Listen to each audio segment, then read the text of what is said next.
नमस्कार, मैं हूं आपके साथ पूनम और आप देख रहे हैं हिमाचल दस्तक वेब टीवी की प्रस्तुति दस्तक दिन भर। और मैं यशपाल सिंह। आइए नजर डालते हैं आज के मुख्य समाचारों पर। सुप्रीम कोर्ट से केस जीते टीचर कैसे होंगे रेगुलर, शिक्षा मंत्री सुरेश भारद्वाज ने दी जानकारी। मुख्यमंत्री की विधानसभा सराज में कोरोना का संदिग्ध मरीज आया सामने, नेरचौक अस्पताल में किया भर्ती। नूरपुर में भी एक कोरोना संदिग्ध, चेन्नई से पॉजिटिव मरीज के साथ फ्लाइट में किया था सफर। चिड़गांव के दली में 24 कमरे जले, शॉर्ट सर्किट से सुलगी चिंगारी, 1 करोड़ का नुकसान। बिलासपुर में किसानों को नहीं सताएगी थ्रेशिंग और बीज की समस्या, कृषि विभाग ने अब तक जारी किए 366 पास।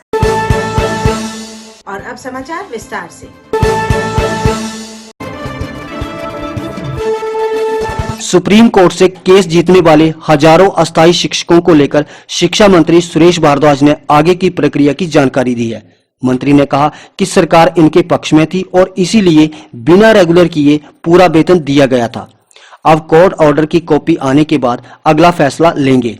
सुनिए शिक्षा मंत्री ने इस बारे में क्या कहा। और पैट टीचरों को लेकर सुप्रीम कोर्ट से बड़ी राहत मिली है। किस तरह की व्यवस्था रहेगी सर अब शिक्षा विभाग में, कैसे जो है इन लोगों को अब नियमित किया जाएगा, क्या व्यवस्था रहेगी? अभी तो सुप्रीम कोर्ट का फैसला ही आया है, नियमित करने की प्रक्रिया तो उसके बाद की बात है। पीटीए, पैट और पैरा की जो है वो चैलेंज की हुई थी अपॉइंटमेंट्स।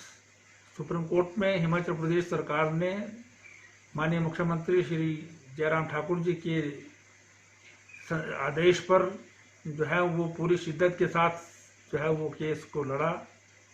वहाँ पर जो है वो बहुत सीनियर एडवोकेट PS पटवालिया जी हिमाचल प्रदेश सरकार की पैरवी कर रहे थे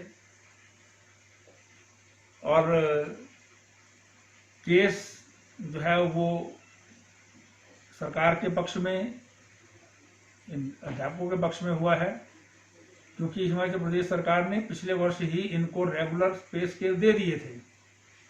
तो इसलिए जो रेगुलर करने की प्रक्रिया होगी वो जजमेंट कंप्लीट जो आएगी उसको देखने के बाद जो है वो प्रारंभ होगी। अभी तो सिर्फ 1 लाइन जजमेंट जो है वीडियो कॉन्फ्रेंस से आई है कि उसमें जो अपील्स फाइल कर रखी थी जो कुछ लोगों ने वो डिसमिस हुई है, जिसका अर्थ है कि वो उनके पक्ष में केस हुआ है। लेकिन उसके क्या डिटेल्स हैं वो अभी डिटेल जजमेंट आएगी, उसके अनुसार हिमाचल प्रदेश सरकार कार्रवाई करेगी। सर लगभग कितना ये अध्यापक होंगे और किस तरह से अब जिस तरह से बच्चों की पढ़ाई भी अब काफ़ी बड़ी संख्या में अध्यापक हैं। पीटीए द्वारा लगाए गए थे एक समय में, कुछ पैट लगे थे, कुछ पैरा टीचर लगे थे। अलग अलग समय पर अलग अलग सरकारें जो हैं वो इस प्रकार के टीचर्स जो है लगाती रही हैं। काफ़ी सालें हो गई थी इनको, 10-10, 15-15 साल जो है वो काम करते हुए हो गए थे। तो इसलिए हिमाचल प्रदेश सरकार जो माननीय ठाकुर जयराम जी के नेतृत्व में 2017 में यहाँ पर गठित हुई, उन्होंने सहानुभूति पूर्वक जो है वो इस सारी जो है व्यवस्था के प्रति जो है वो अपना रवैया रखा।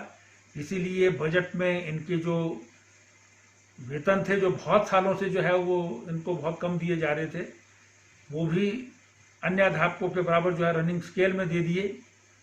और उसके साथ साथ जो है वो इनकी रेगुलराइजेशन के लिए जो सुप्रीम कोर्ट में केस लंबित था, असल में ये रेगुलराइजेशन के लिए नहीं था, ये तो इनकी अपॉइंटमेंट ही चैलेंज की हुई थी कि ये इलीगल थी। तो उस पर भी बहुत सीनियर एडवोकेट को एंगेज किया, पूरा रिकॉर्ड दिया।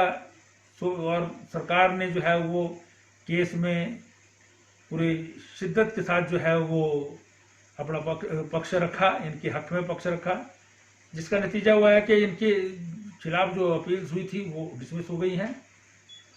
लगभग 13-14 हज़ार ऐसे अध्यापक जो है विभिन्न कैटेगरीज के होंगे जिनको इससे राहत मिलेगी। हम समझते हैं कि ये टीचर्स अपने टैलेंट को ज़रा बढ़ाएं और हिमाचल प्रदेश की सरकार, हिमाचल प्रदेश की जनता के प्रति कृतज्ञता व्यक्त करें और अपनी पूरी ताकत लगा करके जो है वो भविष्य में हिमाचल प्रदेश के छात्र छात्राओं को जो है वो क्वालिटी एजुकेशन देने में अपना महत्वपूर्ण योगदान दें। मैं उम्मीद करता हूं कि ये टीचर्स बहुत सारे ऐसे स्थानों पर जो है वो शिक्षा देते आ रहे हैं जो बड़े हार्ड एरियाज हैं। आइंदा जो है वो इसी प्रकार से जो है यहाँ पर काम करेंगे।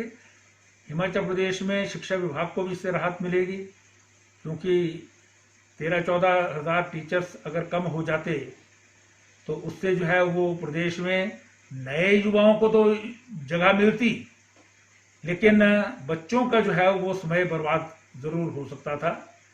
लेकिन ये सभी बच्चे जो हैं वो हिमाचल प्रदेश के हैं, इनको अध्यापन का कार्य मिला है, बहुत अच्छा कार्य है, ये दैवीय कार्य है। तो इसके जो है वो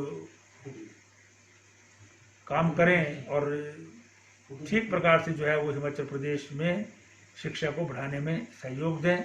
मैं माननीय मुख्यमंत्री श्री जयराम ठाकुर जी का बहुत बहुत धन्यवाद करता हूं कि उन्होंने जो है पूरा अपना समर्थन, सहयोग और वकीलों को ठीक प्रकार से जो है वो एंगेज करने के लिए जो आदेश दिए और समर्थन दिया है, उसी के कारण जो है परिणाम स्वरूप जो है ये फैसला पॉजिटिवली आया है। मैं सभी अध्यापकों से भी निवेदन करता हूं कि वो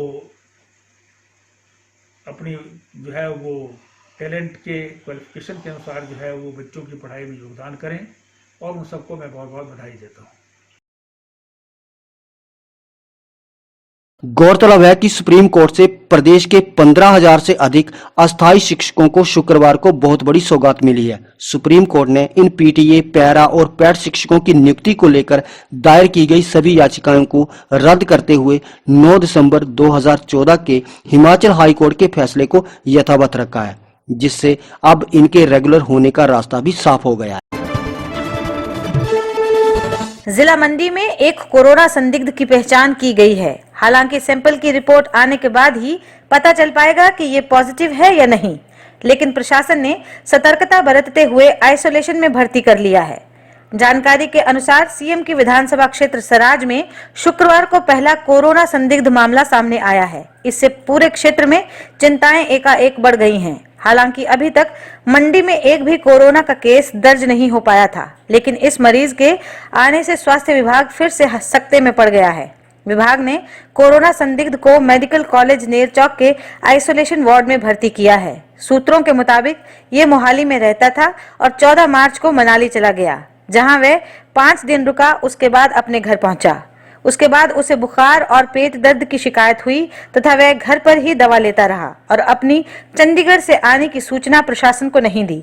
2 दिन पहले वह अस्पताल में दवा लेने के लिए गया था। उसके बाद शुक्रवार को फिर उसका बुखार नहीं टूटा तो अस्पताल ने उसकी सूचना सीएमओ मंडी डॉक्टर जीवानंद चौहान को दी, जिस पर स्वास्थ्य विभाग की टीम ने कार्रवाई करते हुए जहां उसके परिवार को क्वारंटीन में भेज दिया, वहीं उसे मेडिकल कॉलेज नेरचौक में दाखिल करवाया गया।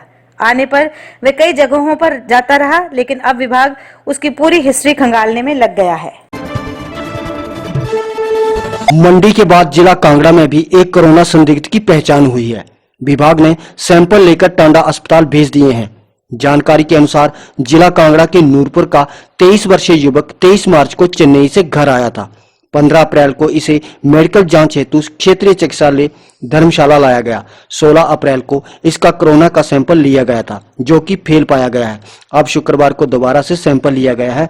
रिपोर्ट आने के बाद ही सही पता चल पाएगा कि ये व्यक्ति पॉजिटिव है या नहीं, लेकिन क्षेत्र के लोगों की चिंताएं बढ़ गई हैं। बताया जा रहा है कि ये युवक जिस फ्लाइट से आया था, उसी फ्लाइट का लुधियाना निवासी कोरोना पॉजिटिव पाया गया है। रोहड़ू में चिड़गांव के दली गांव में वीरवार रात आग लगने के कारण 3 परिवार बेघर हो गए। जानकारी के अनुसार आग लगने से 24 कमरों का 6 मंजिला मकान जलकर राख हो गया। इस अग्निकांड में करीब 1 करोड़ की संपत्ति का नुकसान हुआ है। इसके अलावा देवता पवासी महाराज के मंदिर को भी काफी नुकसान पहुंचा है। नायब तहसीलदार हेमचंद कश्यप ने बताया कि ग्रामीणों के सहयोग से दमकल गाड़ियों के पहुंचने से पहले आग पर काबू पा लिया गया और आग को आगे फैलने से रोका गया। उन्होंने कहा कि पीड़ित परिवारों को प्रशासन की ओर से 5-5 हजार रुपए फौरी राहत दे दी गई है। आग के लगने का कारण शॉर्ट सर्किट बताया जा रहा है। फायर ऑफिसर रोहड़ू लायक राम शर्मा ने कहा कि रोहड़ू व जुब्बल से 3 दमकल 10:15 बजे के करीब घटनास्थल पर पहुंची। दमकल विभाग ने ग्रामीणों के सहयोग से आग पर काबू पा लिया। कोविड-19 के कारण अब बिलासपुर जिला के किसानों को थ्रेशिंग और बीज की समस्या नहीं आएगी। कृषि विभाग ने जिला भर के किसानों को राहत देते हुए थ्रेशिंग अथवा एग्रीकल्चर मशीनरी के लिए 366 पास जारी कर दिए हैं। इसके लिए व्हाट्सएप पर भी किसानों के आवेदन स्वीकार किए जा रहे हैं। विभाग द्वारा फील्ड स्तर पर SMS व ADO को पास बनाने के लिए अधिकृत किया गया है। उधर बिलासपुर के कृषि उप निदेशक डॉक्टर कुलदीप सिंह पटियाल का कहना है कि विभाग ने अब तक लगभग 366 पास जारी कर दिए हैं। इसके अलावा खरीफ की बिजाई के लिए मक्की का 156 क्विंटल व चरी बाजरे के बीज का प्रबंध कर दिया है। उन्होंने किसानों से आग्रह करते हुए कहा कि फसल की कटाई करते समय सोशल डिस्टेंस का ध्यान रखें और दराती आदि को भी सैनिटाइज करें। कैसा रहेगा आपका दिन? व्यापार में कब होगी तरक्की? कौन सी खुशियां लेकर आएगा आज का दिन? क्या कहती है आपकी ग्रह चाल? जानिए प्रसिद्ध हस्तरेखा विशेषज्ञ एवं ज्योतिषाचार्य पंडित लेखराज शर्मा से रोज सुबह 7 बजे केवल हिमाचल दस्तक वेब टीवी पर। आज के लिए बस इतना ही। घर पर रहें, सुरक्षित रहें और देखते रहें आपका अपना वेब टीवी हिमाचल दस्तक, दिल से दिमाग तक। शुभ रात्रि।